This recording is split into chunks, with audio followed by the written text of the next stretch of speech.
To my former cult members, let's never meet again. In the fall of 2015, I began college in a very small town in the middle of nowhere. Its population as of 2019 is 55,489. This town was in the middle of the Midwestern state I lived in the middle of the Great Plains. The town was pretty much only existent because of the college. It was a state college, which has about 20,000 students a year. As you could imagine, the college brought in a plethora of faculty, business, and really put the town on the map. I personally stuck out like a sore thumb. You see, even though I lived in the Bible Belt, I had been Wiccan since I was 15. I never identified with Jesus and God when I grew old enough to dissect the Christian faith. A big aspect about my personality is that I am very accepting. I mention this because it ultimately led to some chaos later on. I'm the class clown mom friend type. I'm sure you know the type. Goofy and Karen, pretty much ride or die, so I was in the middle of nowhere at the beginning of my college career, and I was surrounded by strangers who were just as nervous and awkward as I was. Due to being in the middle of the Bible Belt, my friends really loved my tarot card, medium, future-seeing persona. Quickly, while making new friends, I ran into a few folks who wanted to learn how to read tarot. We lived in the same dorm community. They were nice, and I loved teaching, so that's how I ended up getting into cahoots with Alex, Davis, April, Sam, Rosie, Kaidi, and Sky. They were friends from the year prior, so I was sort of folded into the friend group as the newest, shiniest object. After mentioning that I read tarot, the group was over the moon. One afternoon, in the basement of our dormitory, I had a tarot reading session for the group. It was a lazy fall day, mid-November, surrounded by soda cans, Kit Kats, and our school work. I began to read each and every group member's cards. With reading, you start to peek into a person's soul. Each card gives you a sliver of personhood. I quite regularly have had to console people for the truth that lies within the reading. I often have had to play the role of the therapist. After the cards read people for filth, so it was unsurprising to me when the group sat in shock and curiosity, goosebumps prickling their arms. It was a normal response. Hours flew by. I did general readings, question-based readings, love life readings, you name it. As the time rolled on, more of my talent slipped out. Soon I was reading poems, giving psychic advice, talking about my Wiccan journey. I believe that what you take from the earth, you should give back. It is inherent to my belief system to do everything with love, to never mean in ill will. Alex asked me if I could teach them about my belief systems, then Kaida, then Davis. Before I knew it, everyone in the group had asked for impromptu teaching. Don't get this wrong, I love teaching, though more so, I craved this positive attention. My childhood was quite awful. I was very abused. I just wanted people who cared about me. These people were some of the first to really seem to care about me, who were really interested in what I had to say. So, with rose-colored glasses, I began a fun little info sesh with my brand new friends. I didn't see the warning signs. What started out as little meetings in the study rooms turned into hour-long lectures, where the group hung to every word I said. As we got closer, more of my horrific past was uncovered. I shared tales of my trauma, of all the times I should have died, of the beatings, of how my mom tried to murder me. I thought I had found my tribe. I was really excited and pleased to be around folks. I didn't start to see the warning signs until it was too late. Things went smoothly for a while. A routine of teaching the group, hanging out, having dinner, talking about normal things, like school and what was going on in the dormitory communities. Things felt pretty normal. I really liked it. One of the group members, Davis, was transitioning female to male, and he struggled a lot with his identity. He was raised in a pretty strict household, so his transition wasn't taken very well by his family. He also struggled with BPD, which made people in the group uncomfortable. I think because they didn't understand it. Keep in mind, mental health at the time wasn't really something that people were open about as it was the Bible Belt. So, Davis would occasionally act erratic, start fights, get worked up, cry randomly, etc. I am sure part of this was due to transitioning. I can't imagine how emotional and hard it would be to go through that. What really set things off was when Davis started doubting if he should fully transition or not. Davis had already been on testosterone for quite some time, was male presenting, but did not have top surgery yet. One day, right before spring break, Davis had worn a dress, makeup, and heels around campus. At the time I thought it was kind of strange, but I figured it was Davis' life, so it didn't matter to me. The rest of the group, however, started to obsess over this. It was very out of character, but the group thought there was more to it. When Davis left for class, adorned in his dress and heels, Alex started speculating. There was a long, weird history between Alex, Davis, and Sky, one where Davis was sort of relationship like flirting with both Alex and Sky, creating some animosity. Alex and Sky were best friends, but Davis had sort of wiggled his way into both of their hearts. Alex wasn't one to really discuss their feelings, so they pretended this love triangle didn't affect them. But Alex had become bitter after Davis had walked out, Sky in tow, Alex began their speculation. What's wrong with him? Why is he acting like that? It's like I hardly know him. Heidi, one for gossip, joined in. It honestly is like Davis is a completely different person. I don't know who this is, but I hate him. He's taking advantage of Sky. The rest of the conversation began to snowball. It was a frustrating situation for those who had been in the friend group for a long time. I was pretty much indifferent. I didn't know what was going on, and honestly, I thought that people were kind of making a fuss out of nothing. If you're uncomfortable with what's happening, then talk it out. I digress. I had been working on a term paper, not really minding too much about the conversation, until April asked me, do you think he could be messing around with some bad magic? I shrugged. Davis had asked about love spells and other stuff that I don't really mess with. He was really into the idea that he could put a spell on someone and make them fall in love with him. I had told him that taking away free will is something you should never mess with. The universe doesn't do kindly to those who harm, obstruct, or take free will away from someone. April had been there when Davis asked, when Alex looked questioningly at her. April spilled the beans, something in Alex's face contorted, as if you could see their heartbreak turn into pure rage. Alex excused themselves, and that was that. I remember being a little stressed about the situation. I hated conflict back then. I was spending spring break at Rosie's house. Her and Sam lived in the same town. Alex and Heidi would be there too, when I agreed to spend the break with them. It was before drama had started. But by the time we got to spring break, it was too late to change my plans. The whole break was spent listening to the conspiracy grow. The four of them had begun to elaborate on this bad magic idea. Rosie thought maybe Davis was possessed. I told him that I didn't think it was likely. I had a feeling things were starting to go awry. Things felt weird. I had never been in the presence of a group of people who just accused another of being possessed. Things were weird. When I shot down the possession idea, they mentioned the time Davis growled the week prior. We were playing a game online when Davis growled as a response. I had jokingly said he sounded like a demon. I still told them that it was nothing, but they would not let up. Realizing I was in trouble, I came up with a quick solution. I told them we could do some protection spells, so if anything was going awry, we would be okay. That seemed to appease them well enough. Luckily, they left the topic alone until we were heading back to campus. We need to do an exorcism on Davis, Rosie said, a wild look in her eyes. Rosie had dabbled in paganism before she had met me, so she already had a solid set of beliefs and theories. The issue here, however, was that Rosie and Sam thought they could use their paganism as a tool to control those around them. I tried to correct this thought process,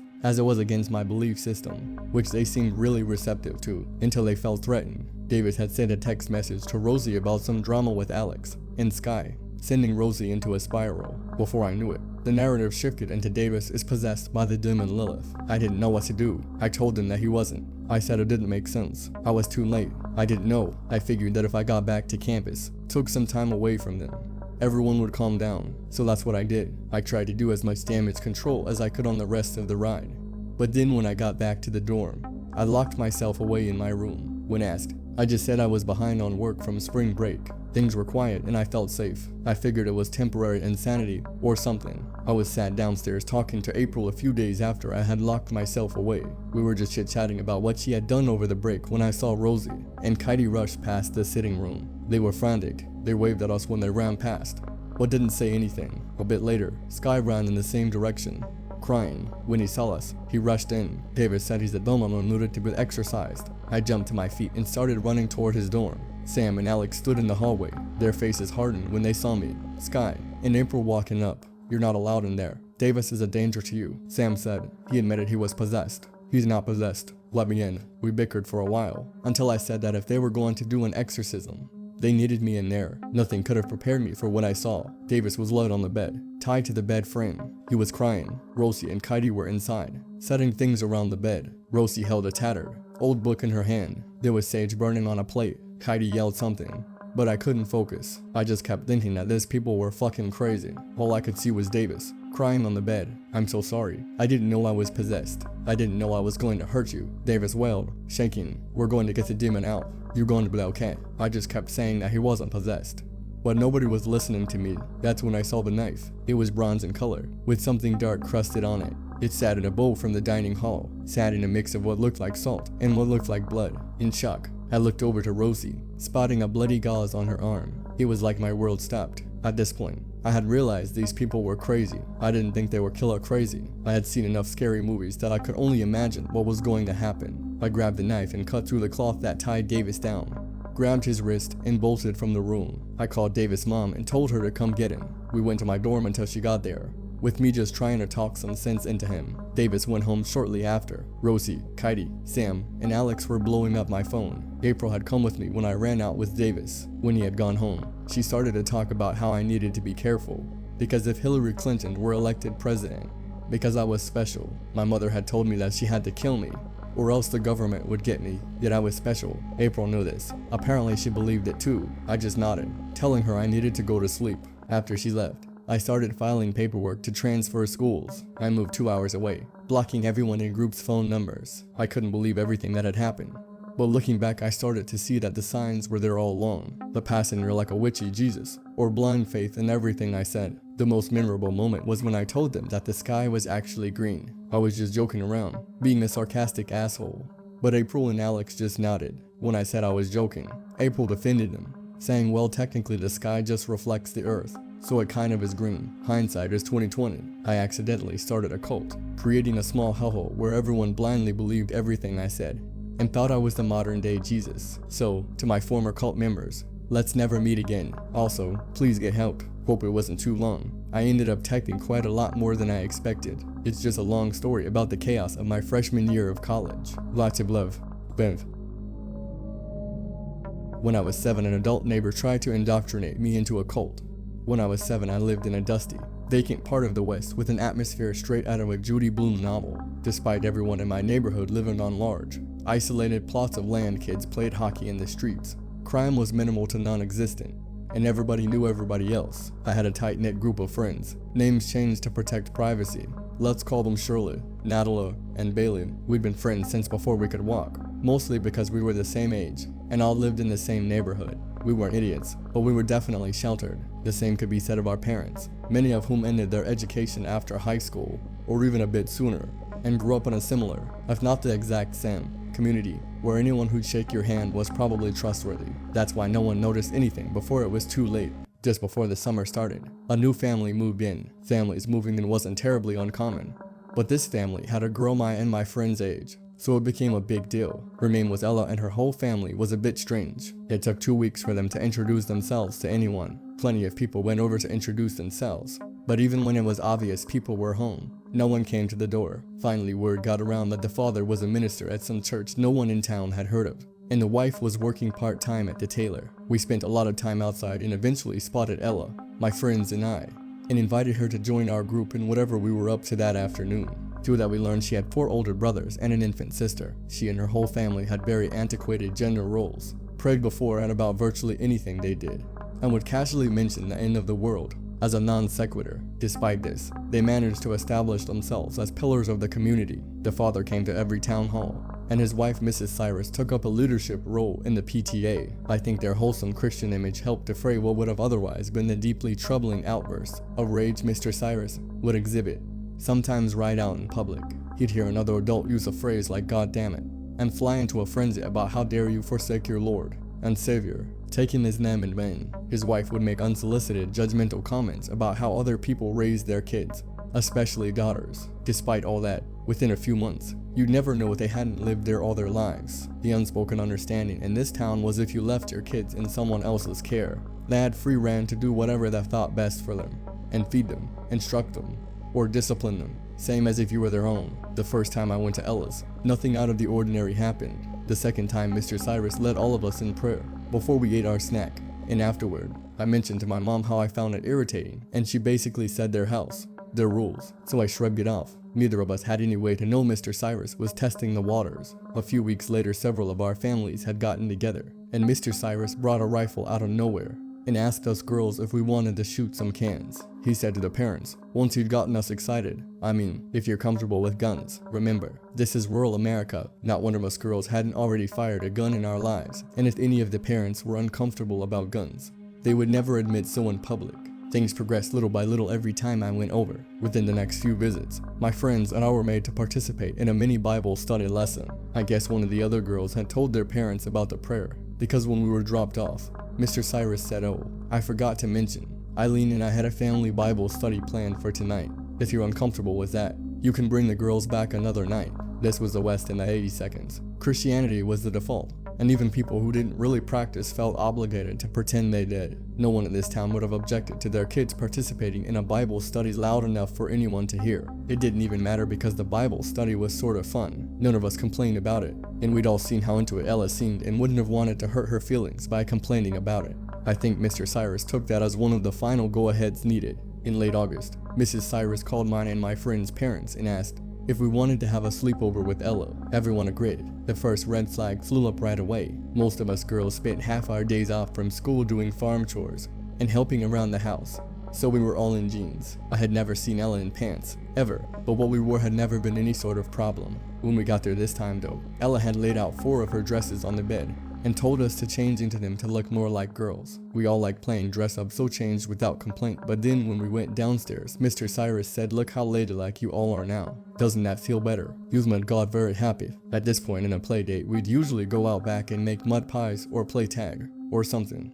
But instead, Mr. Cyrus jumped right into a Bible lesson. He was basically given a sermon and talked about heaven and hell and the ways to get into heaven and the ways to get into hell. He scared our 7-year-old minds to death about the fires of hell. Then he did what I can only describe as a cartoony attempt at hypnosis. This was years ago, so it's a little fuzzy, but he dangled some piece of jewelry, a necklace or something, in front of us and swung it back and forth. While he did that, he recited Bible verses about telling the truth and repentance and the end times and clean souls entering the glory of heaven. Then he sat us all down on a couch. We were all thoroughly freaked out at this point by the heaven hell talk, but figured everything else was just a religious ritual of their home because he'd so carefully desensitized us over the past few months. He talked about sin and repentance and asked us if we wanted to go to heaven or hell. I think you can guess what we all said. He said the only way to get to heaven was to be baptized. One of my friends, Shirley, said she'd already been baptized, but Mr. Cyrus cut them off baptized into the real faith, God's faith. He asked if we wanted to know how we could become baptized,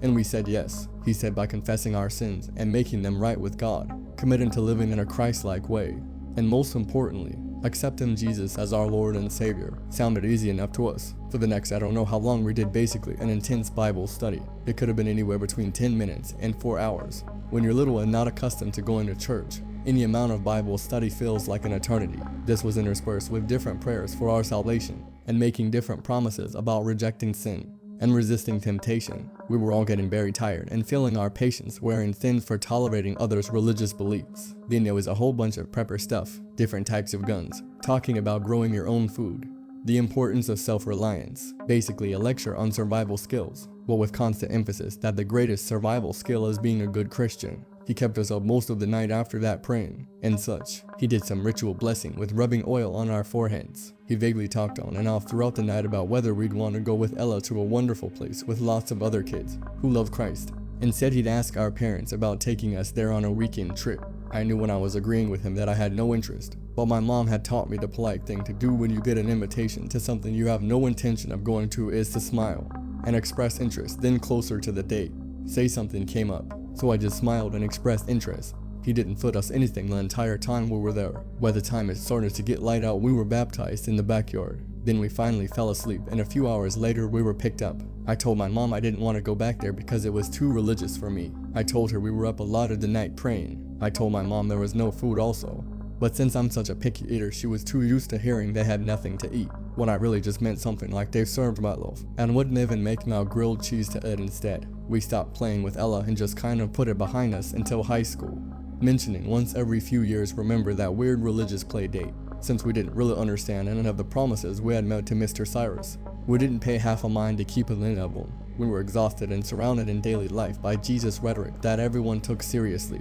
in the moment, and then ignored once the preacher was out of earshot. In high school, it was heavily rumored that Ella's father, Mr. Cyrus, had Florence Howdeff, famed for her involvement with the controversial Branch Davidians, visiting his home and leading some sort of prayer circle for him and people from his church. While I still don't know if she really came to visit him, it was all but irrefutably confirmed in high school that Mr. Cyrus belonged to an offshoot of Jearrod, the Christian apocalyptic extremist group rooted in Seventh-day Adventism. Nobody really talked to them much after that, in town even, because we all considered it a cult. I went out of state after high school and have no idea what happened with Ella's family. But Mr. Cyrus, let's not meet. Small cult tried to recruit/poison my sister. This happened in fall 2017. My sister Jiggy was in high school. My parents took a trip out of the country, so I was in charge of my sister. I temporarily lived in parents' house while doing so. I took her to school and back, picked her up when she was at a friend's house, and picked her up after her church meetings. I was told she started going to regular church on Sundays with her boyfriend and his family, which I'm happy that she's into. We grew up Catholic, but don't often go to church after we moved to the USA, but also, she was going to another church at night with a friend of hers. I grew up with Sunday Mass and that's it, so the thought of spending extra time, free time going back to church was weird. But if she wanted to grow up as an extra religious person, who am I to stop her? Monday, she went to school and hung out with boyfriend. I picked her up from boyfriend's house, no big deal. Tuesday, she went to night church after school with her friend. I was told that she would get a ride home from her friend's mom. She was supposed to be home at 9 p.m. Came in a little late, around 9:40 p.m. I asked why, and she said they are preparing for a retreat that Saturday. Seemed alright of an excuse, and I trust her, so no big deal. Wednesday and Thursday, mostly normal. One day she went home after school, and we hung out. Another day she was hanging out with friends. One of these days, she was hanging out with her boyfriend and some friends, and she asked me if she could go to church. This would be the second time going to the night church in a week. I remember thinking, when I was in high school, hanging out with friends did not cross with spending free time at church. They ended up not going, which relieved me a bit. At this point, I was getting weird vibes from the night church. Friday, day before the retreat. Her plans were to go to night church after school and come home at 9 p.m. My plans were to hang out with friends and be home by 9 p.m. too. I'm driving back home a little late and text her to not worry her. Got no reply. Waited a bit and texted her again. No reply. Called her. No answer. At this point, I was hoping she was already home, and for some reason went to bed early. Nope. House was empty. I kept calling, texting, panicking. Around 10:45 p.m., almost 2 hours after she was supposed to be home, she called me. She says that they are still in church preparing for the retreat, that she wasn't allowed to have cell phones on. I'm normally the cool older brother, but I lost it a bit. Not towards her, but just got to the point. I'm coming to get you. Text me the address. I don't care what you're doing. I'm coming to get you. I got a text with the address and drove to get her. I was a bit calm now that I heard her voice, but I was pissed at the place. Once I got there, some lady was outside waiting for me. Lady, sorry for the trouble. We're preparing for tomorrow. That's why Jiggy is still here. Then, that's fine, but I'm in charge of Jiggy for the week.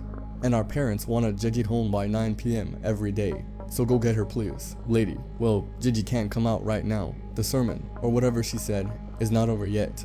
At this point, I lost whatever patience I had left. Wait, you bring out Gigi right now or I'm calling the cops for kidnapping. I'm her legal guardian, and she's under 18. I don't know the law well, but that's what I said. This sparked a light under her feet. The lady started walking inside and invited me inside. Lady, do you want to come in? You're welcome to. Me, just go get my sister out. Lady walks inside and a moment later, my sister and the lady come out. The lady is giving my sister some documents and a shirt and some information about tomorrow's retreat. In the car ride home, I'm trying to choose my words carefully when my sister goes, Gigi, I don't want to go to the retreat tomorrow. Can I stay home and say you aren't letting me? Rim, yes, turn me into the bad guy. I don't care. You don't have to do anything you don't want to. Turns out, everything up until tonight was normal church stuff. Tonight, they turned it up to 11. People all around were seizing, yelling, throwing up. They were feeding people something which was causing this, and the smoke/air smelled funny. According to sis, I kept asking my sister if they fed her something, but she said no, they weren't supposed to feed my sister anything until she went to her first retreat. The retreat, which the night church said they paid for her, making it seem like they were generous, was supposed to be an initiation, commitment to the place, according to my sister's friend, who already went to the initiation. They gave you something that makes you sick, represents the evil's lit on you, and you'd feel sick for a week or two. The people there tonight were scary and didn't look right in the head. I read the stuff they gave my sister, all the culty stuff and BS. The place looked like a house that was made to look like a small church too. I also later found out from my aunt that their church name did not make sense from a Catholic point of view, and they weren't listed official. I forgot my aunt's wording on this. So, weird religious place that tried to poison my sister. Let's not meet.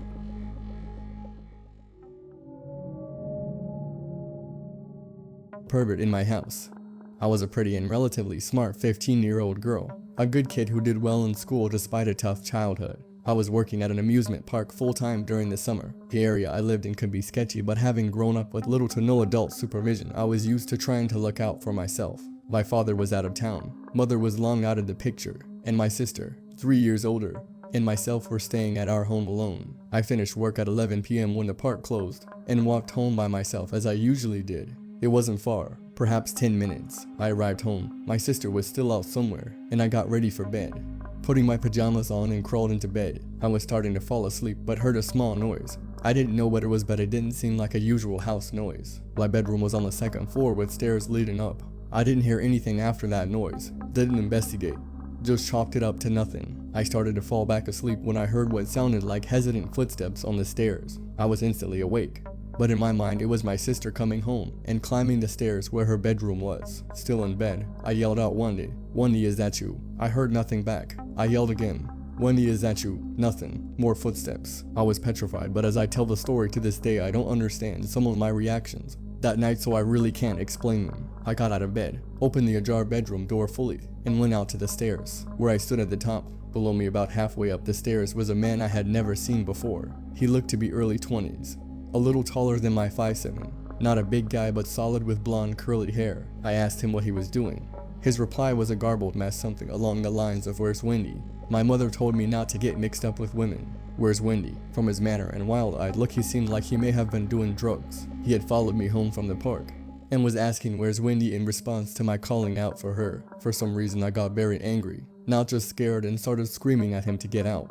Get out of the house. That I was going to call my father and Wendy, and he needed to just get out. To my surprise, he did. He turned around and ran back down the stairs, and I didn't see where he went after that.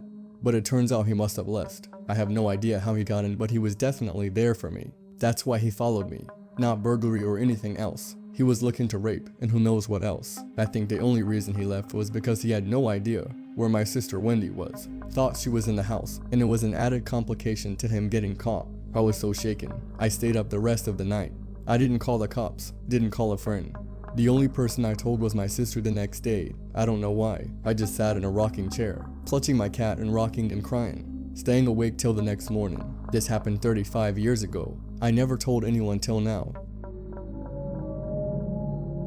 He tried to come in and clean our carpets. My mom's dog, Punky, rest in peace, was a very sweet, loving dog. She was an ESA dog, but trained to be a service dog for PTSD before she lost her leg. I had never seen her get aggressive with anyone in the entire 12 years she lived. She never growled or nipped anyone. And she had no sense of smell, so she loved all animals and people. A real gentle giant among our little terriers at 60 pounds. What I'm getting at here was that her barking at something and being aggressive was so wildly uncharacteristic that I only saw it once. I was an 11-year-old female at home with my siblings. My then stepdad is at work, and my mom ran up to the gas station to grab a pack of cigarettes. For reference, we lived in a 2-bedroom trailer in the middle of the woods, on a dead-end road at the time. And you had to really make an effort to get down our road, find our house, navigate down our rickety driveway, and find the door. I'm sitting at the computer, having a grand time watching YouTube videos, when all of a sudden all of our dogs, about 2 Boston Terriers and 1 Chihuahua, perk up, bark a few times, and start investigating down the hall. My siblings were napping in the bedroom at the end of the hall at the time, so I figured they just stirred and scared the dogs. But then Punky sits up suddenly, stands up on the couch, and puffs her chest out. Her ears are perked up, her fur standing on end, her tail straight up, and then she barks, loudly. The bark booms through the living room and echoes around. And all of a sudden she lunges off of the couch and goes tearing down the hallway. I'm already on edge because I don't think I've heard her bark ever. She's a Basenji mix, so her bark is more of a baying sound. But this was a big, loud, alert bark. I stand up and go to look down the hallway, ready to fight off what I'm assuming is a shadow monster in the hallway based on how the dogs are acting. But then I hear it. Knock, knock, knock. We didn't get visitors because of how weird our house was location-wise. So my 11-year-old mind had no clue what to do here. The only people who showed up were family, and they didn't knock. So I slowly walked towards the door. The knock drew the attention of the dogs, and they came running back down the hallway, all except for Punky. And I felt better with our 3 yappy dogs in the room with me, even if they were all the size of New York City sewer rats. I opened the door just a bit, and standing on our porch is the sketchiest man I think I've ever seen. I can still picture him perfectly. He was a really thin, taller man with dark hair and a sunken face, bags under his eyes, and this half-managed hair. Sort of like he just gave it a quick brush and then figured it was good enough. Everything about him seemed just a little too thin, a little too shallow, and his clothes were all off too. They were nice, but fake nice, like a clean, newer looking t-shirt and new jeans. but he had what looked like a suit jacket on. All his clothes were dark too, despite the fact that it was summer in Texas, and the weather was definitely into the 100 seconds that day. He also had this plain, unlabeled bottle in his hand. It looked like the label had been covered up and taped over. I stare up at him in confusion because I definitely don't know this man, and I ask what he wants. He smiles at me in this way that's way too fake, like this exaggerated and forced grin. And he spoke in the same voice retail workers do. "Hey there, kiddo, I'm trying to sell this carpet cleaner here." And he shakes the bottle at me. "Mind if I come in to show you how good it works?" Alarms are going off in my head because he just seemed so off. Looking back with an adult perspective, the fact that he didn't ask if my parents were home is unnerving, because he probably knew they weren't, and that's why he was here in the first place. I should have told him to get off our property, that I'd have to go get my mom, something except what I did say, but I didn't. Instead, I just shook my head and said, "No, we don't have carpet. Well, it works on other things." And he took a big step towards the door and shook the bottle at me. I start to freak out and think to close the door. But the thing is, our front door didn't even lock, so that's basically useless. I'm sure there's something very wrong about to happen, and I'm terrified as I think about what to do in the few seconds I think I have before it does happen. When all of a sudden I hear it. Punky had crept up from the hallway, lowered towards the ground with her teeth bared, and snarling like she was feral. She had slobber just dripping from her mouth. Her ears were down and she was ready to pounce. The guy hears it too, and as I look towards Punky, she tries to lunge past me and I just barely catch her with my leg.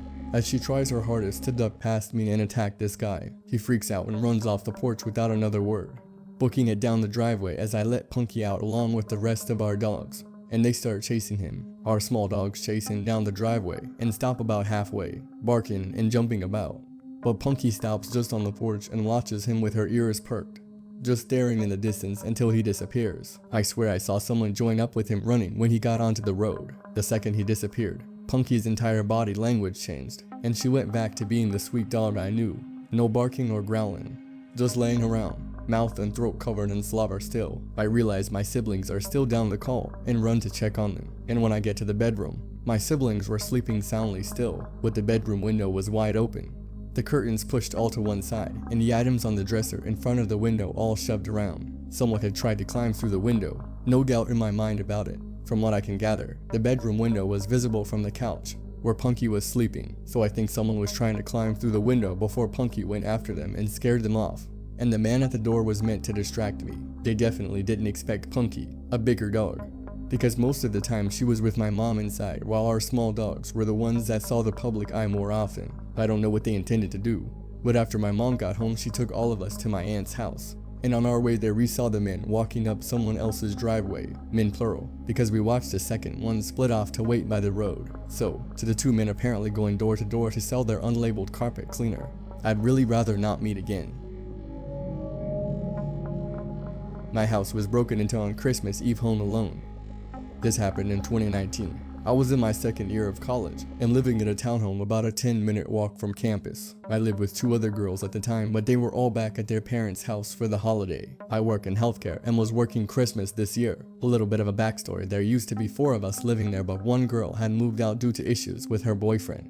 He was a jackass who abused our kindness by allowing him to stay there. We told her she needed to kick him out after an incident with him one night after he got physical with her and verbally abusive with the rest of us. She wouldn't listen, and we told her we would have to talk to the landlord then. Long story short, she ended up moving out and left on bad terms with us. On another side, not here, I have been in a physically, mentally abusive relationship before, so I understand how things may have been going for her. I tried my best for 2 years at that point to help open her eyes to the abuse and get her away from him. At this point, it was affecting everyone and we didn't feel safe with him there, etc., so she moved out. Okay, back to the story. It was Christmas Eve and I worked the next day, so I was getting ready for bed, locked the doors, turned the lights off, and went downstairs where my bedroom was. I was scrolling on TikTok for about an hour when I heard what sounded like the chairs in the kitchen move.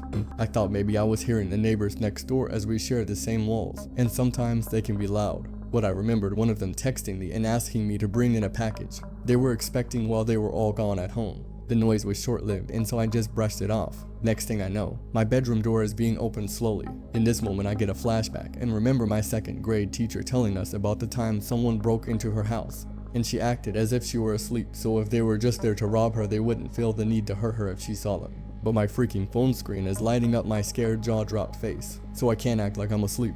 So there I was laying in my bed shitting myself while this guy has one foot in my bedroom with the door cracked open. It felt like an eternity, but in reality was probably more like 10 seconds of us looking at one another. He slowly takes his foot out and closes my door. I sat there just in complete utter shock. I knew I had to call the police, but my anxious ass knew if I called it would alert my parents' phones that I called. Me being dumb as hell was like, well, I don't want to make them worry. Also, I was scared he might still be somewhere in the house, and I didn't know what he would do if he heard me call. So I text the guy I was seeing at the time and tell him some random guy just broke into my house and came into my room. He snapped me out of it and told me to call the police. And so I did. The dispatcher asked me if I felt comfortable to go unlock the front door for them so they didn't have to break it down. And I told her no way, I don't care if the door is broken. I'm not going up there alone. A couple minutes later, I see flashlights shining through my window. I hear the police knocking at the door and announcing themselves. They got in and asked me where I was. I came out of my room and they came and got me. They told me to wait on the back porch while two of them searched the house and one stayed with me. It was like that shit you see in the movies where they have their guns and turn the corner with their partner and everything. They didn't find anyone. And I said nothing looked like it had been taken. They even tried to get fingerprints but were unsuccessful. They then started asking me questions and informed me that the back door was unlocked. It had no signs it had been broken. I told them I locked it. Luckily, the guy I was talking to stayed with me that night, but I still couldn't sleep. I kept having to go check every inch of the house over and over. I placed chairs under the door handles on the front door, back door in my bedroom. The next day I informed our landlord and she refused to come out and change the locks. And she never ended up changing them for the rest of the time we lived there. Every time I go to bed now, I triple check all the doors have been locked. It doesn't matter where I am. I have a dog now and he helps my anxiety of intruders, as well as a recent purchase of a Ring doorbell. I believe it was our old roommate's boyfriend. I think they may have bought an extra key for him because he was basically living there, but I don't understand why he didn't do anything. To me, the house were our belongings. If it were someone random, I don't know why they wouldn't have done what they intended. And that could be many different possibilities. I don't know what their intentions were that night, but to the man who broke into my house on Christmas Eve, let's not meet again.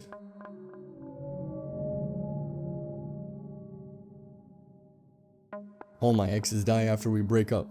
My first girlfriend, Crystal, died at 16, right after I broke up with her. For a long time I thought it was just a coincidence. I felt differently when my next girlfriend, Nicole, died right after we broke up a few years later. They both died in odd circumstances. Crystal crashed her car flat sober on a straight road by herself. Nicole drowned in the bathtub after falling asleep. Both were labeled as accidents. I was never questioned by the police, but plenty of people around town talked, wondered if I was cursed. I wondered the same. Then I moved away. The military took me all the way across the country, and I was happy.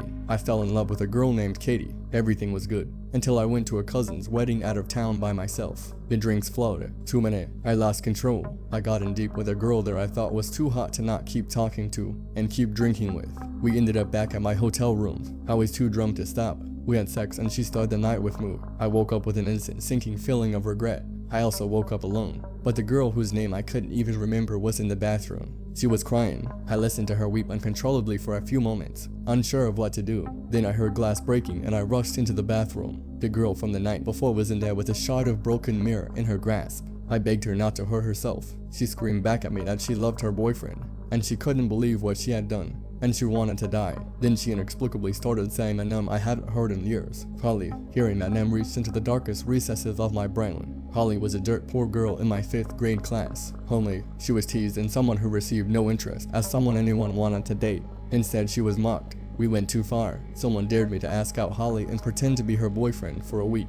I agreed to do it, trying to impress my peers. Holly seemed to have no idea the thing was a farce. She held my hand on the schoolyard and didn't seem to see the other kids snickering all the while. The worst part is I could feel she was sweet and genuine during our time together. She was a nice person. I had to get out of it. I had my friend break up with her a few days into the spoof relationship.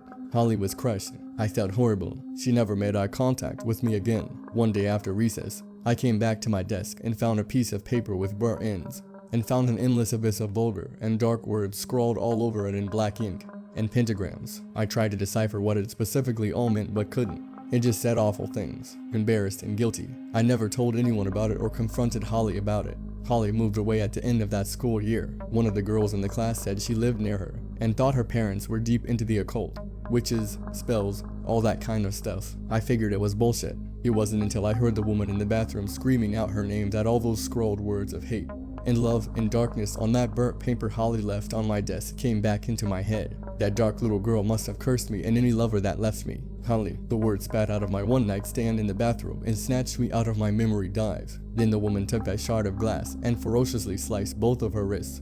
Before I could even try to do anything, the girl from the wedding ended up living, and she explained to everyone that she did what she did to herself and wanted to cover up for me being there to protect her own relationship. So I got lucky and no one ever found out. I know what you're thinking now though, but don't. The girl later died after her wounds were infected from the gashes. The curse was still alive. I had an easy solution to it all. I was going to marry Katie and stay with her forever. I proposed. She was a bit thrown off by the haste, but she said yes. Everything was going well. We kept going through the motions of love and prep and slow planning our wedding. I wasn't in any particular hurry. Then I came home one day and her wedding ring was resting on the kitchen counter with a note that she was leaving me. No particular reason given. She said in the note she had to stay away from me for a week so she could be clear of mine. There was no way I could make that happen. I knew I was racing the clock. I was waiting to hear that she had died every second as I drove around going to every place that she could be. I found her at her sister's house, and after hours of pleading and explaining that her safety was in serious question, she finally came out and talked to me in the yard. I explained everything. I watched her face convey that she now regretted every single second of our relationship.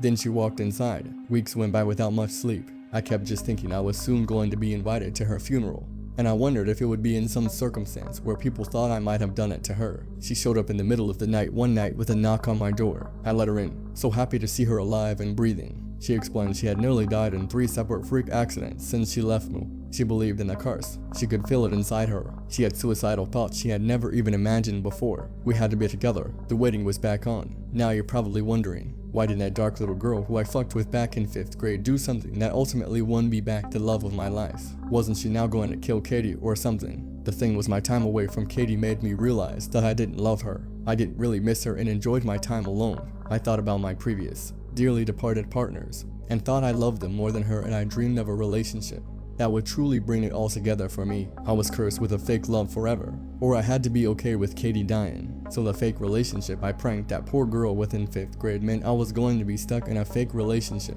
for the rest of my life. Well played, Holly. The midnight crying haunted my childhood.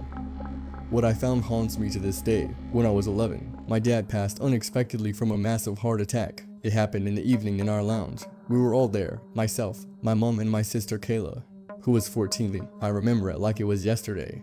He was talking and about to get up when he stumbled, and his face changed. He staggered in his place, then dropped face first to the ground so hard he broke his nose. His body tensed up. My mom screamed as she turned him over. His face was bloodied and frozen with a shocked look of agonizing pain. I could see his heart pumping through his clothes, as if it was about to burst out of his chest. I just looked. I felt helpless, scared. My mom was shaking him, screaming and crying. Kayla was on the phone trying to get an ambulance. Her face was bright red, sobbing uncontrollably. All I could do was just stand and stare as the life drained from my dad. My face felt hot and damp. My body was numb. That's where the memory ends. Life was difficult after that night. Kayla was never the same again. I don't think I was either. Well, my mom done everything to keep our spirits up. She always managed to put a smile on our faces when times get hard. She was always there when we got home from school. Her warm smile and a hug was all we needed at the end of the day. It began about 6 months after Dad died. It was just after New Year's, and only a few days before Kayla turned 15. I woke up at some point around midnight, maybe 5-2. I could hear a light whimpering. Very quiet, but it sounded just like someone crying, or someone whimpering in fear. It was difficult to place, but it continued for a good 15 minutes. I lay in bed wondering what it could have been. My hair stood on end. The noise scared me because it sounded like it was inside my bedroom. I never mentioned it to anyone. 3 days later, Kayla's birthday party was in full swing. Everyone seemed to be in high spirits. I felt like I was just floating around looking miserable while watching everyone else laughing and joking. I could tell Kayla still wasn't right, but she was having a good day. And I knew my mom was missing my dad, as she stood with a wine laughing with my aunt and uncle. I just didn't want people to forget so easily, and it seemed like that was the way things were going as I looked around all the happy faces surrounding me. That night, as with every other night since that first time, around about midnight, soft faint crying woke me up again. It felt closer this time, closer or maybe just louder. In the dead silence, it really felt like this disembodied crying was in the room with us. It sounded muffled, as if it was coming from the cupboard. I slid out of bed and walked over to Kayla's. She lay quiet and still. "Kayla," I whispered. Her head moved around, but her eyes did not open. "What is it, Tommy?" she grumbled. Her voice cracked and weak. "Someone's in our room, I think. Someone's crying. I think it's coming from the cupboard." Kayla took a long, deep breath through her nose and turned back around. "I can't hear anything. Just go back to bed. It's only your imagination." I turned to look at my bed again. The crying had stopped. I looked at the cupboard. The door opened a tiny crack. I got up, put my bravest face on, and marched over. I swung the door open to reveal nothing. A huge sigh of relief escaped me as my entire body relaxed, and I felt like I could breathe again. I startled myself as I turned around and thought I saw a person crouching at the side of my bed. A black mass heaped on the floor, staying absolutely still. Thankfully, I was quick to realize it was only my covers that had fallen off the bed. Maybe Kayla was right. I did feel like my imagination was running wild. The next morning at breakfast, I finally decided to tell them. I just wanted to be sure nobody else was hearing it. I wanted to confirm to myself that I was imagining this whole thing. I placed my spoon in the cereal and I just blurted it out. "Last night I heard crying in my room. It sounded muffled, like it was coming from the cupboard, but when I looked, nothing was there. It's been going on for almost a week now. Has anyone else heard it?" My mom and Kayla looked at each other. Kayla smirked and snorted as she stifled a laugh. My mom slapped her arm and chuckled. "Stop it, Kayla." She tried to be sincere, but I could tell she was holding back a smirk too. I was annoyed by their reactions. "I'm serious. It's been like 4 nights or something. Always around the same time. Listen, Tommy's son," my mom began. "We have all suffered a hugely traumatic event, and that can affect people in very different ways. Sure, we all put our brave faces on, but deep down we are all hurting. It's just your imagination getting carried away. There's nobody in her room at night." Okay, she went on to explain how people's minds have different methods of coping, and sometimes your mind can play tricks on you. She kissed me on the head and left me sitting there questioning myself. A few weeks went by, and every single night I heard it. Sometimes it was a little louder. Sometimes it lasted ages, but without fail, it came every night. I heard the crying. I had ideas in my head that it was maybe my dad. I couldn't actually tell if it was a man or a woman because it always seemed to be muffled from what I assumed was the cupboard door. I began to think he was visiting our bedsides at night, and his spirit couldn't rest because he was so sad that he had left us. I tried speaking to him. I tried telling him it was okay, but nothing ever changed. The crying would still come the next night. The day before my 12th birthday was a Saturday. The whole family went out for a meal because a few couldn't make it on Sunday. I remember that day fondly. Everyone laughed and had an amazing time. We toasted to my dad, and I really felt like I could feel him there with us. I remember feeling like we were all a big happy family again. That night, however, the crying started around 11:55 p.m. It got progressively louder and sounded more intense. It got so loud I wasn't sure if it was coming from my cupboard anymore. I sat up in bed. Was it coming from my cupboard? A bang and a crash startled me, and I lay back down cowering beneath my quilt, covering my whole face. I expected the cover to be yanked off me at any second, but instead, nothing. Total dead silence. The crying had stopped, and when I was brave enough to peek, the cupboard lay undisturbed. Kayla lay there, completely oblivious to the world outside her dreams. A thought crossed my mind. A dark thought. Was the crying really coming from my cupboard? Or was it coming from behind my cupboard? Thinking of where the cupboard stood gave me chills, because it stood against the wall my room shared with my mom's room. Could the crying have been my mom all this time? If so, then I sprang out of my bed and ran out of my room and along to my mom's bedroom. Kayla stirred as I passed her, making confused grunts. I gently knocked on the door. Mom, I quietly called out to her. Silence. I turned the handle and slowly opened, just in case I was wrong and she was sleeping. I hoped that was the case, but she wasn't in her bed. I couldn't see her. I pushed the door open all the way. My mom's lifeless body gently swung from the end of a rope tied to a wooden joist that ran along the ceiling. Her face was frozen in anguish.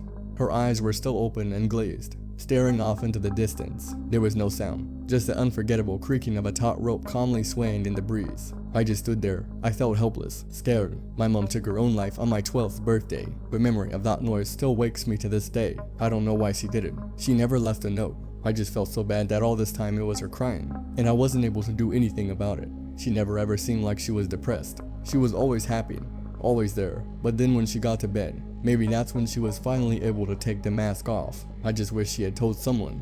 Anyone. I wish I, or anyone else had spoken to her about it. Asked her about her feelings or how she was getting on. Maybe she never felt comfortable burdening someone else.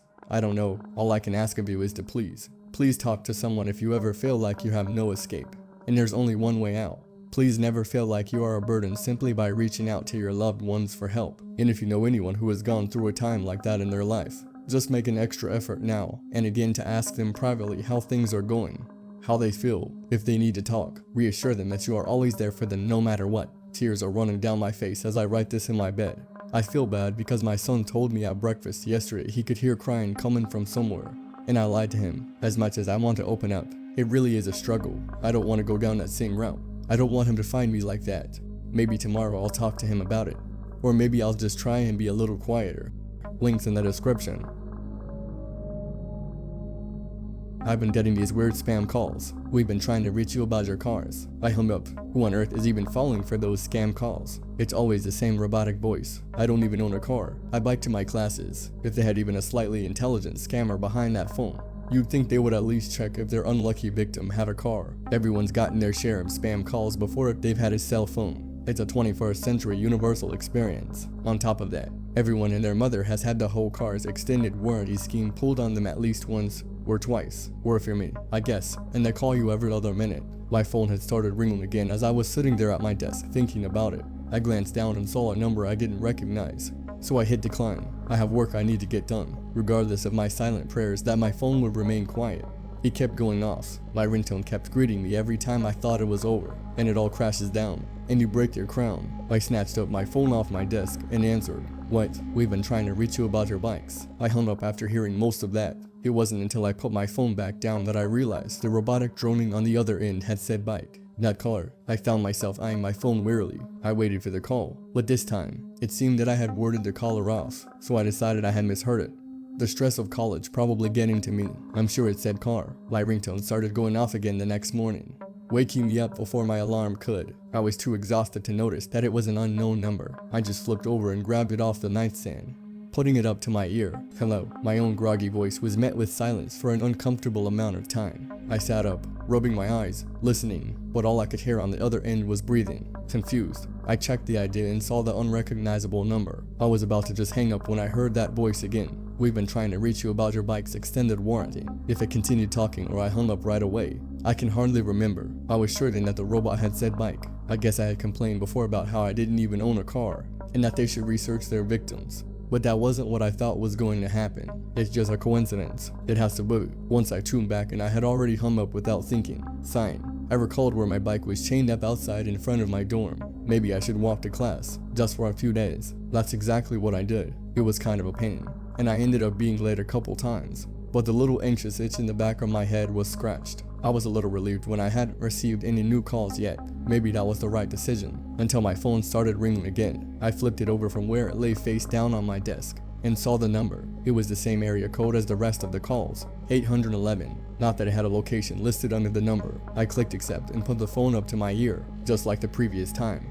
There was the sound of quiet breathing, until the familiar voice chimed at me. We've been trying to reach you about your extended life warranty. I dropped my phone. I've never hit the end call button so fast in my life. The phone lay flat on the carpeted dorm room floor as I sat opposite from it at my desk. I couldn't take my eyes off of it. Extended life warranty. It started ringing again. I didn't touch it, but it kept ringing. Finally, I slowly reached down, turning it over. At that point, I made an incredibly foolish decision. I tapped accept, but I wasn't greeted by the same robotic voice as always. Instead, there was a person. Why did you pick up? I stared down at my phone, not saying anything. I didn't know what to tell the woman on the other end. I could hear her breathing heavily, as if she had just ran to the phone. It was a familiar breathing pattern. Why did you pick up? She screamed into the receiver, making me flinch with how loud it was. They're going to come for you now. What was all I could remember mustering up.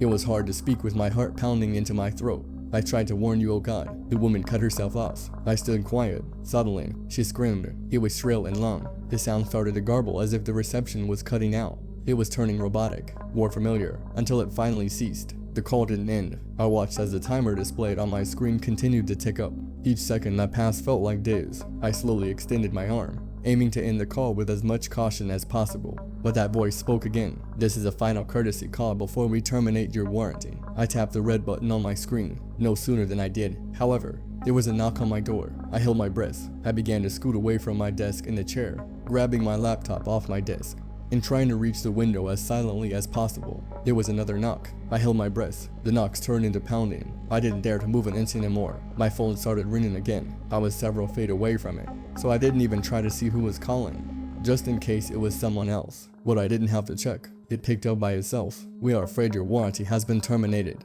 "Open up." I didn't move. The pounding on the door began to become slamming, as if someone was throwing their entire body weight against the door. I chewed on the inside of my cheek to keep myself quiet, so hard that I could feel blood start to trickle into my mouth. The slams were only growing louder and louder with each passing second. "Let us in. Your warranty must be terminated." "Open the door." The robotic voice droned on from my phone. I continued to stay as silent as possible, curled up in a ball in my desk chair. I didn't move a muscle. It must have been hours. The sun was starting to set through my window, but I still didn't budge. I was terrified. And then my savior arrived. The door opened. I thought I was done for, but it was just a guy in the dorm across the hall from mine. I straightened up so quickly that my laptop nearly fell to the floor. I scrambled to grab it as the guy leaned against the door. I didn't know his name, but he was giving me a weird sort of look. "Are you okay in there?" I thought I heard someone hitting the door, he said, eyeballing me. I managed to give him a weak smile. "I'm fine, thanks." How was he going to believe me if I told him the truth? "If you're sure, keep it down. You're gonna disturb somebody." He shut the door and went back to his room. It was quiet. The call had ended. I'm sitting on my bed now, writing out everything that happened in this past week or so. It's been maybe an hour since my neighbor left, and I haven't heard anything since then. I'm praying whatever was coming for me is done now. But who knows? I'm going to get a new phone for sure. I'm typing this on my laptop since I'm sort of scared to touch my phone. Pathetically enough, I think I'm going to get a roommate next year as an extra safeguard. Someone who will overhear everything, as well. Hopefully, convince me I didn't hallucinate this whole thing or something. I think I'm safe now, but if I get any more calls, at all, I'm going to block them immediately. I recommend all of you do the same. The James Webb Telescope discovered something terrifying in deep space. I work for NASA as an astronomer, and there are certain things we keep hidden from the public. No, the Earth isn't flat, and aliens don't control the government. Freak, I wish those were the case, as the truth is much, much worse. In 1993, the Hubble Space Telescope saw a star disappear. It didn't go supernova or die naturally, it simply went dark. Over the span of a few minutes, this star was already too faint to see with the naked eye, and ground-based telescopes had trouble picking it out from among the surrounding stars, so the event wasn't widely known to the public. At the time, we thought the most likely explanation was that a cloud of interstellar dust had drifted between Earth and the star, occluding it from view. It was noted and mostly forgotten about. In 2007, 2 more stars vanished due to the circumstances of this event. This was much more concerning. The 2 stars in question were part of a binary system, orbiting each other at a fairly close distance. If a cloud of interstellar dust was the culprit again, they would have both seemed to disappear simultaneously, or very close to it. Instead, both stars faded individually over a period of minutes, separated by a span of about 8 hours. This binary system was also about 15 light years closer to Earth than the star that had previously disappeared in 1993. After carefully reviewing millions of Hubble images, 2 more stars were identified which had gone out. In the years 1995 and 2002, these were all in the same stellar neighborhood, only a handful of light years from each other. The only conclusion we could draw was that some unknown influence, traveling close to the speed of light, was shrouding these stars. Unfortunately, the Hubble wasn't sensitive enough to tell us any more than that. The James Webb Space Telescope first came online a few months ago, although official channels will tell you that it's still undergoing testing. We have been actively collecting data since early February. One of the first things we did was to aim the telescope at the regions of space occupied by the vanished stars. If they were being blocked by dust clouds, the increased sensitivity of the JWST may have been able to see through them and confirm that the stars were still there. Unfortunately, we had no such luck. The first 3 stars that had disappeared were still completely dark. Gravitational wave detectors, though, soon found something odd. In all cases, not only were the stellar masses still present, but the amount of mass had actually increased. More sensitive observations had also detected a type of string, or web stretching through space connecting these now invisible stars. When we trained the telescope on the binary system that had vanished in 2007, which was the nearest point at which this phenomenon had so far been observed, there was finally enough ambient M-spectrum radiation left to try a mass spectrometer reading. If you're not aware, mass spectrometry is an incredibly useful process, whereby measuring the patterns of light wavelengths emitted or reflected by an object, we can learn tons of useful information, such as its temperature, speed and direction of movement, and chemical composition. The readings we got from the binary stars didn't make any sense, though, first of all, they were cold, almost as cold as the surrounding interstellar medium. Whatever had happened to these stars had snuffed them out completely, or somehow prevented their light from escaping. What was truly puzzling, however, were the emission lines returned by the mass spectrometer. Several familiar elements, such as hydrogen, carbon, nitrogen, oxygen, and magnesium were identified, but these were few and far between. Most of the readings didn't correspond to any known chemical elements, and even seemed to defy what we knew about the physics of light, matter, and chemistry. This massive, star-spanning structure was primarily composed of materials that we didn't even have names for, and may not even have been matter as we understand it. Speculation ran rampant. Obviously, such a thing couldn't be a natural phenomenon. Finally, we had proof of extraterrestrial life, but what was this thing we had discovered? And for what purpose was it being built? The leading hypothesis was that we were looking at a series of Dyson shells, massive solar collectors built to completely envelop stars, in order to capture 100% of their energy output. Such a concept had been envisioned in the early 20th century as a potential source of energy for an interstellar civilization. Ever since then, the idea had found its way into popular science fiction. The construction of these massive structures had actually been theorized to be one of the first signs of intelligent extraterrestrial life that we may someday detect.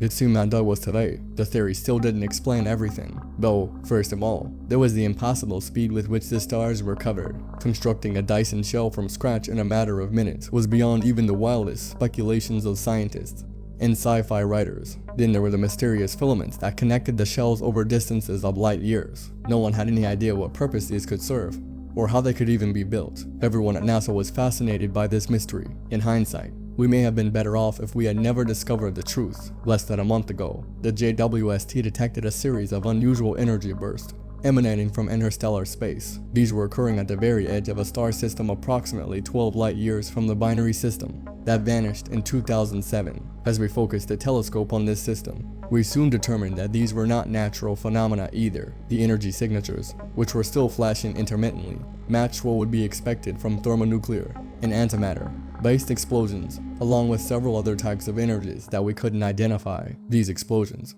although still not visible to the naked eye on Earth from that distance, were absolutely tremendous in magnitude, easily billions of times more powerful than any nuke that humanity could conceivably build. After experimenting with the telescope settings, we were able to get a clearer picture of what was going on. The tip of one of the interstellar filaments that linked the Dyson system was passing through the Oort cloud of the distant star system, approaching its sun, and whoever lived there was fighting back. Their weapons were able to slow the thing's advance, shattering, breaking off, and vaporizing planet-sized chunks of the object.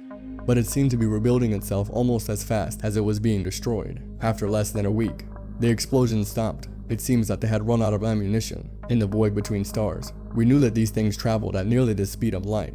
But as we watched it approach the inner star system, its pace slowed as it swelled in size, preparing to devour the system's star. We quickly trained the telescope's mirrors on the doomed sun. We were about to watch whatever this thing was blot out another star. But in real time, we all held our breath as we watched the projected image of the main sequence star, slightly larger than our own sun. At first, nothing seemed to be happening, but soon a small shadow appeared on the edge of the luminous orb, soon followed by another shadow, and then a third. The shadows began to converge, forming a strange yet somehow familiar pattern as they blocked out the star's light. "What are those?" one of my colleagues gasped. "They almost look like..." She paused, as if afraid to say the next word for fear of ridicule. I, however, had no such hesitancy. "Leaves," I said, my voice monotone. The situation was far too incredible to express any emotional reaction, even that of pure shock. "They look like leaves." We watched as, over a period of minutes, a web of shadowy outlines, matching the familiar shapes of oblong leaves and thin vines, proceeded to blot out the remaining light from the distant star. By that point, everyone in the room had realized the truth. The phenomenon we had been tracking for so many years wasn't some hyper-advanced alien megastructure. Hydrogen, carbon, nitrogen, oxygen, and magnesium, some of the few familiar elements we had detected. They were all components of chlorophyll. It was a plant, an enormous plant that spanned across light years, and, much like terrestrial plants, it sought out light to fuel itself. The filaments connecting the stars across interstellar space were stems, branches. It would grow in the direction of the nearest stars it sensed, completely enveloping them and then moving on. Any life inhabiting planets orbiting those stars would be left to freeze to death, or perhaps even worse. It was possible that the plant would devour those planets to add to its mass as well. Everyone was silent as the telescope continued to gather data. Eventually, after what seemed like an eternity, a young astronomer spoke up from the far end of the room, addressing our supervisor. "Sir, we've begun to detect the formation of another tendril leaving the system. It's masquerade." He gulped. He didn't let to say no more, but he did anyway. "It's heading directly for our sun. How much time do we have?" The supervisor replied grimly, "Judging by the timeline, distance, relativistic properties, and previously observed speeds of this thing, I'd estimate no more than 27 years. Sir, 27 years. We had just watched this galactic we'd overwhelm a civilization that was, at the very least, thousands of years ahead of us technologically, and we had less than 3 decades. I'll probably be found in silence for posting this, but I don't care. I have to tell someone. I can't keep this a secret any longer. When the sun turns black and the world begins to freeze, at least you'll have some idea of what's going on. Small comfort it may be.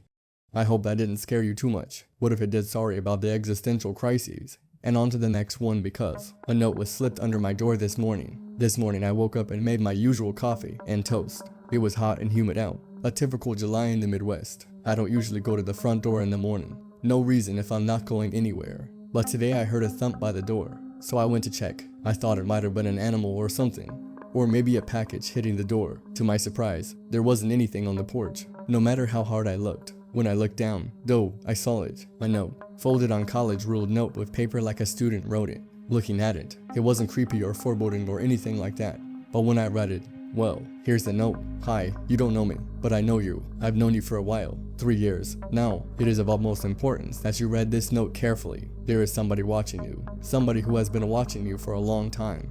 Maybe you've noticed them here and there, in your peripheral vision, in the shadows, in the dark. You would have noticed them more when you were a kid. They were the monster under the bed, in the closet, the eyes you saw in the dark outside your window, the rustling you heard in the woods. Anyway, you know who I'm talking about. Maybe you don't know you know. But you know, you turned 21 a few months ago. That's when they started again in earnest.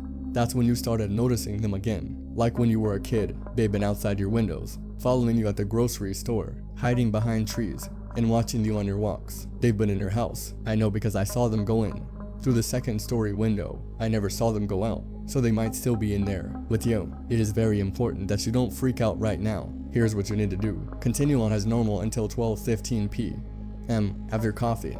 Have your toast, watch the news for a bit, and then your show. Send your emails, text your friends. Do not call anybody. Do not tell anybody about this note. Do not throw this note away. Keep it in your pocket. When 12:15 hits, walk calmly out the door. Go to your car. Start the car. Drive until you get to your favorite gas station. Once there, get out of the car. I will be there, waiting. I'll tell you the rest when we meet. That's it. The end of the note. It's 11:15 as I write this. I don't know what to do. I can't stay in the house with that thing. Person, whatever it is, whatever they are, but I can't just go to the gas station and meet somebody who has been watching me for 3 years. Either I have an hour to decide.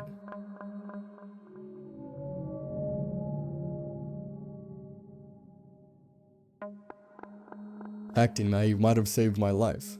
I grew up in a shady area and would rarely leave home after 7-8 p.m. as it was considered dangerous. Going into high school, I got a pit bull. He was a gentle giant who loved everyone and everything. He had some protection work training before he joined our family, but as he was getting older he retired, and I took him home with me. So, back to the story. I was, at this time, 17 female, short, blonde but very aware of my size, but having a big scary dog. I finally felt safe walking alone, and on that very night I had set out to take a longer walk, as my dog, let's call him Meatball, really needed to run off some energy. I took him to the woods near my home and we walked along a gravel path that was partly lit. It was around 11 p.m. and quite dark outside. As we walked, I became aware of the fact that there really wasn't anyone else around. We walked for about 15 minutes before a man turned up behind us. We continued to walk, and I noticed he is taking the same turns as me and Meatball. I sped up, feeling my heart beating in my chest. Meatball, who normally spent his time sniffing at the end of the leash, was now also very aware of the situation. He had slowed down and gotten so close to my leg with full focus on this man. I started turning at every turn I could, and the man followed, even though we were now walking in circles. He started getting closer and closer to us as I am now sure he is following us. I remember something my father once told us: never let someone follow you, as you're most vulnerable from behind. If you get in a situation where you can force your stalker to pass you. I stopped, grabbed onto Meatball's leash. I leaned back in the leash acting as I have to put my entire body weight in holding him back. Now, I am aware that I at this point in my life looked small and weak, but as my father is an old veteran, I could fight before I could walk, and even holding Meatball back was not a task as I was a lot stronger than I looked. Whoa, I called out, trying to sound as naive as I could, hoping that if I did have to fight I would surprise him with my strength. Excuse me, my dog really does not like people, and I can't really hold him back when he lunges. If I step to the side, could you pass us so I have a chance at holding him back? As I say this, Meatball starts barking. growling and snapping towards the man, who has now stopped. He looks me up and down, stares at Meatball, and turns around, not saying a word. He left quickly, and I called my parents and asked them to meet me, as I now realized he could easily hide anywhere on our walk back. My dad showed up only a few minutes later, baseball bat in hand. Nothing really happened, but after being followed by this man at every turn I took for at least 35 minutes. I know this could have ended really badly if I had not had Meatball, or my dad close by. I won't be leaving the lobby at night from now on. In late 2020, I was working at a chain hotel off the interstate. I won't say which hotel, but it is a major brand. I was training a co-worker for the night audit shift. She and I are both of mid-20 seconds. Around 3 a.m. after all the paperwork for the day was done, I decided to show her the different room types, starting with the largest suite up on the 3rd floor. Upon arriving on the 3rd floor, we got off the elevator, started walking down the hall, and noticed a man who was sweating profusely just standing in the doorway of his room. He definitely seemed intoxicated at the least. We walk by him, greeting him, as one does, and get no response. The fear was suddenly palpable. We get to the suite I am showing her, and as soon as the door shuts, I say, "That guy is giving me a weird vibe. I don't think we should walk past him again to get back to the elevator," and suggest we instead continue down the hall to the stairs. As soon as we exit the room, we immediately notice the man is not only not back in his room, but facing us and watching us. I whisper to her, "Girl, take your shoes off, we're gonna run down the steps and out into the parking lot." "Okay," she agrees, and we take our shoes off at the top of the stairwell and bolt down the steps and out into the parking lot. We enter back into the building and run into the office and check the cameras. Sure enough, that man had followed us down the steps and was now looking for us in the hallway by the door to the parking lot. We check the reservation tied to the room number so I can inform my manager and tell them to place this person on the do not rent list. All remember was that his name was extraordinarily normal, so unforgettable it could have been John Smith. Jump forward to late 2021 and I turn on the local news and see this man who followed us down the steps that night. His name was Anthony Robinson, now dubbed the shopping cart killer, who killed 2 women in Harrisonburg and 2 more that we know of in Northern Virginia. He is known to have utilized hotels to meet and then victimized women he was communicating with online. This was my only close encounter, and definitely creepy in hindsight. I think I was almost kidnapped tonight. Now that I'm safe at home, I'm beginning to process what happened, and I don't know if I'll be able to sleep. I, 25 female, had friends from out of state come into town for the weekend, and we decided to go downtown for drinks. I drove separately, because they were coming from an errand. Around 2 a.m. we decided to leave, and my car was parked in a garage a block over from where my friends parked. I say my goodbyes and begin the short walk to the garage. As soon as I hit the corner, 2 large men begin walking behind me. I try to subtly put space between us. They suddenly whistle loudly and shout, but I don't see anybody ahead. I don't acknowledge it but start walking faster. I pass an alley to my left, and there's another guy walking out of it towards me. At this point, I'm no longer subtly walking fast. I make it into the garage, and I parked by the entrance. So I quickly slip into my car and lock the doors. I turn around to look behind me, and I see the guys that were following me stop at the entrance of the garage and watch my car. They talk for a minute before they spread out and stand across the entrance, blocking the exit. I don't move. I keep watching until other vehicles start coming in, forcing them to move. I take the opportunity to quickly pull out and floor it out in there. I could be paranoid, but my instincts were telling me something was up as soon as I saw them initially, and now I can't sleep. My daughter was being stalked at a small amusement park by a couple. My daughter was about 8 or 9 at the time. We'll call her D for daughter. My mom loved taking her to this local amusement park where we live, and it had rides, rock climbing walls, etc. On this particular day, D was climbing all the walls. She would hit the bell on the first try at the top, climb down and go to a more difficult section. That's when my mom noticed him, a couple of them 30 seconds or 40 seconds whispering to each other and looking at Jearrod. So, my mom told D they were going somewhere different and moved to another section of the park. Not more than 5 minutes later, there they were again, staring at Jearrod and whispering to each other. They left again only to see the couple again getting closer to D. At that point, my mom was becoming paranoid and decided to leave. That's when they approached them both. They were trying to talk to D, and luckily my mom has an instinct with creepy people and snagged D and put her behind her. And this is what she told them. "What business do you have talking to an 8-year-old? You fucking weird ass perverts. You didn't think I had seen you following us all around the park staring at my granddaughter and whispering to each other. I'm calling the police." At that point, they left in an absolute hurry. Didn't even give an explanation. Thanks, Mom. Who knows what their intentions were. But I'm glad we never got to find out. Glad to have such an observant mom in this situation. stalked in Target. This happened last night and I'm still rattled. My wife and I went to Target last night to pick up some tea and soups because she had a bad head cold and couldn't stand eating anything hard. She stayed in the car and I went in to grab what she liked and needed to make her feel better. I walked in and grabbed water from Starbucks and turned to grab a handheld basket. At the time, I didn't notice a man in Starbucks watching me as I walked through the aisles looking for anything else to make her feel better or happy. I noticed him fall into step beside me. Coming from a southern background, I simply smiled and kept a subtle eye on him. He kept trying to talk to me, asking how I was, if I had a boyfriend, if he could have my number, etc. I kept my answers short and unmistakably uninterested in his company. I informed him I was married and held up my wedding ring for him to see. He got huffy and again asked if he could have my number. I said no and to leave me alone. He starts getting aggressive and making disgusting comments about things he'd do if we got together in bed. And then he grabs my arm and tries to turn me around to face him. I don't take kindly to people touching me without my consent, and slapped him, loudly telling him to fuck off and that he has no right to touch me. An employee comes running over and asks if I'm alright. The guy immediately tries to say I'm his girlfriend and that I was overreacting to an argument we were having. I scream at him that I'm done. I'm married and he is a complete stranger to me. He tries to argue and then hurries out to the parking lot when the employee asks the manager to call the cops. The employee and the manager walk me to the car and stay while the cops arrive to take the video footage, which clearly shows the guy stalking me from Starbucks around the store. And my statement, I had to reassure my wife I was okay and that I'd keep an eye out for him next time we're at Target. For freak's sake, people no means no.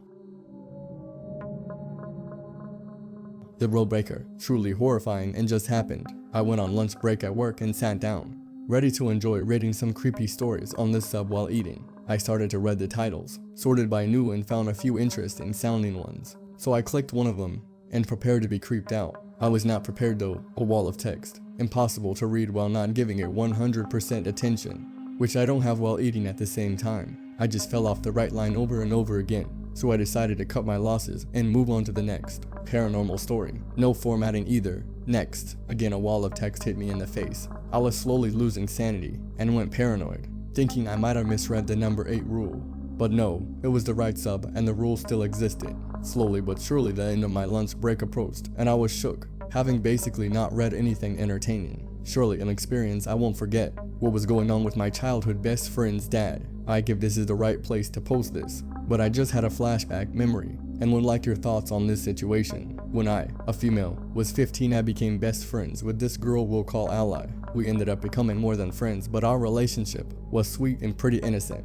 Her family was middle class, Christian, and lived in a suburban neighborhood. She got along with her parents, but the whole family dynamic was just a bit odd to me. She had one slightly older sister. Her parents were older than most in our friend group, approaching 60.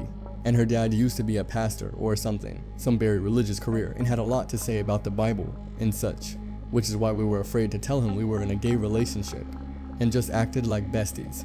I remember early on, Ally telling me how they got kicked out of the church because of some very insane lies, and rumors about them having some sort of sex ring in their house, and that CPS was called and is still an issue. I was confused, but it made her angry to talk about, so I didn't press it further. She seemed to believe none of it was based in reality. That was the first weird thing. They didn't allow her to have her door closed, especially when she had friends over, but the house was empty most of the time. One day we were changing into swimsuits or something and turned away from each other. I was facing a mirror and I saw her dad peeking through the open door at us. We were both naked. I froze and pretended I didn't see him and hoped he'd go away. Then he was gone and I never said anything. At the time I thought it must have been an accident somehow, like he was just checking on us and didn't mean to see us naked. I don't know. Then Ally would tell me about these strange women who would come over and disappear into her parents' room for hours. Once her dad came back out into the kitchen covered in sweat with a camera around his neck.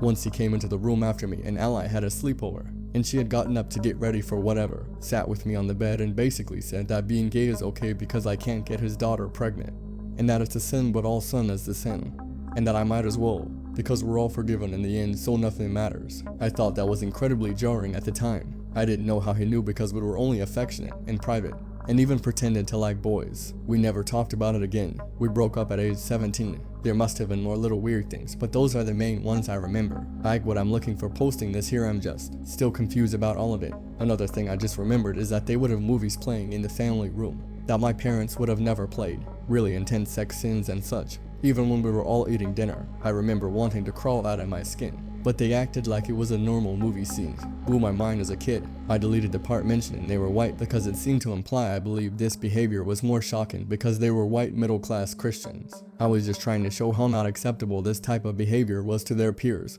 and such. And maybe I was being a bit mean, but also just implying they were just all around vanilla on the outside.